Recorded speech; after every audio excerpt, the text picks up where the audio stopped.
Hi guys! For today's video ay mag-open tayo ng box guys. Actually, dumating na nga ang aking pinakaiintay. At syempre talaga hindi ako makapaniwala na meron na nga tayong own brand. This is my very own brand. Ito ang Amazing Jess Coco Berry Soup at Amazing Jess Lip Tint and Cheek. So, puro yan lahat organic guys. At talaga naman ay sobrang maganda ito sa inyo dahil wala itong side effects. So, ayan. This is it, pansit. Dumating na nga talaga to guys. At eto na nga. Meron na nga talaga tayong own brand. Oh my God, hindi nga ako makapaniwala, 'di ba?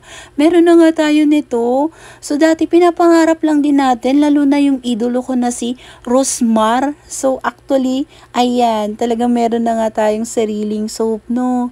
So, sana nga talaga mag-click to. So, meron talaga tayong mga products na sarili na natin. So, ayan. So, this is it. Itatry na nga natin to, guys. Tingnan nga natin itong isang shades ng lip tint. Kung talagang maganda nga siya. Paglagay mo pa lang talaga, makikita mo na yung tint niya sa lips mo. At mabango pati siya, guys. So, itatry din natin to sa ating cheek. So, ayan. Yan yung ating isang shade. Red po yan, guys, ha. So, hindi siya madali matanggal din. So, itatry din natin yung cheek natin, guys, kung talagang maganda or bongga siya. So, bagay to sa mga morena, sa mga, pwede rin sa maputi. Pwede rin siya, guys. So, ayan. For only 50 pesos lang po yan, guys, ha. Sa panimulang price po natin. Dahil nga, diba, kaka-start lang natin, malay natin, mag-click or basta, pray na lang natin na sana mag-click, no. So, maraming bumili. Dati, alam nyo guys, ako lang din naman talaga ang nag-endorse ng mga product na binibenta ko. Ngayon, sarili ko na talagang product ang ini-endorse ko. Diba, nakakatuwa? Hindi ba kayo happy para sa akin? Charis. So, ayan, happy lang ako guys dahil diba, yun nga sabi ko, ako lang yung dating nag-endorse sa mga iba't ibang products.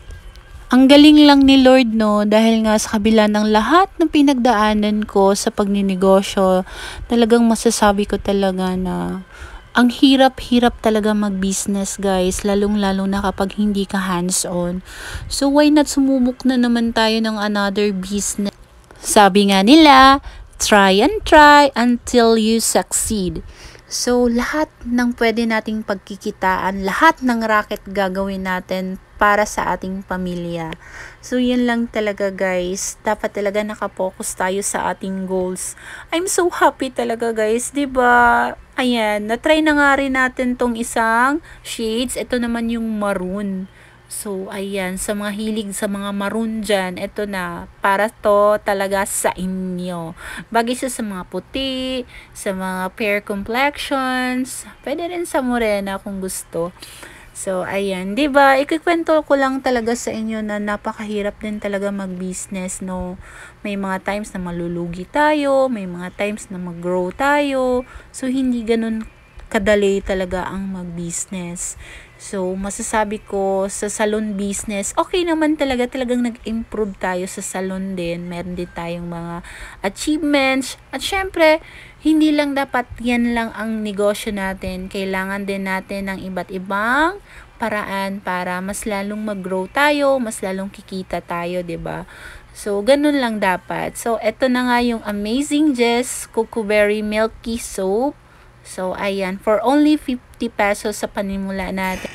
So, ano pang hinihintay mo dyan? Order na kayo nito. Bili na kayo. 50 pesos lang. Ayan, meron tayong Buena Mano. Thank you, Charlotte Bellacampa. Ikaw yung pinakauna kong naging buyer. So, ayan. Tatago ko talaga tong 50 pesos na to dahil babalikan ko to someday. So, pati lip tint ha, 50 pesos pa rin ha.